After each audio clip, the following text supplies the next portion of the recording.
A57 ini nyantai banget. Misalnya dari prosesor, dia pakai Exynos 1680 yang kedengarannya upgrade, beda satu generasi dari Exynos 1580, 16 versus 15. Tapi kalau kita lihat komposisi core-nya, sebenarnya dia cuma tukeran komposisi satu performance core dan efisiensi core aja gantian. Ibarat Exynos 1580 di A56 tahun lalu itu punya komposisi satu tronton, 3 pickup dan 4 motor bak. Nah, kalau Exynos 1680 di A57, dia punya satu tronton, 4 pickup, dan 3 motor bak yang jenisnya sama. Cuma gantian bongkar pasang aja, tidak ada teknologi baru di sini. Kalau kita tes benchmark, skor A57 emang lebih tinggi, mau itu Antutu atau Geekbench. A57 menang banget di skor multicore karena muatannya bisa lebih banyak, tenaganya lebih kuat, tapi lebih nggak hemat daya. Buat performa main game, Galaxy A57 juga nggak bikin happy ya.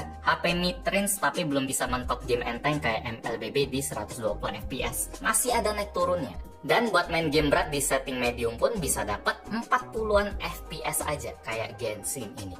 Itu juga dengan suhu yang lumayan tinggi pas kami geber di scene berat. Bisa kena 47 sampai 48 derajat. Jadi walaupun Samsung ada bilang kalau sistem cooling di A57 udah lebih gede 13%, tapi kayak nggak ngefek ke performa dan suhu. Buat baterai dia juga sama, tetap 5000 mAh yang daya tahannya juga standar aja. Dipakai streaming YouTube 1 jam pakai koneksi wifi indoor dia ngurang 6-7%. Kalau kita pakai buat maps koneksi seluler, durasi di jalan 1,5 jam, baterainya ngurang 11%. Main MLBB setengah jam ngurang 8% dan Genshin Impact setengah jam ngurang 14%. Standar aja. Speednya casnya sendiri lumayan ngebut, bisa up to 45 watt. Colok setengah jam dia udah masuk 64%, itu termasuk oke. 40 menit udah 79%, habis itu dia ngelambat sampai butuh 1 jam 10 menit baru penuh. Terus soal kamera, Galaxy A57 juga sama persis kayak tahun lalu. Tetap kamera utama 50 megapiksel, ultrawide 13 megapiksel, dan makro 5 megapiksel. Makro ya,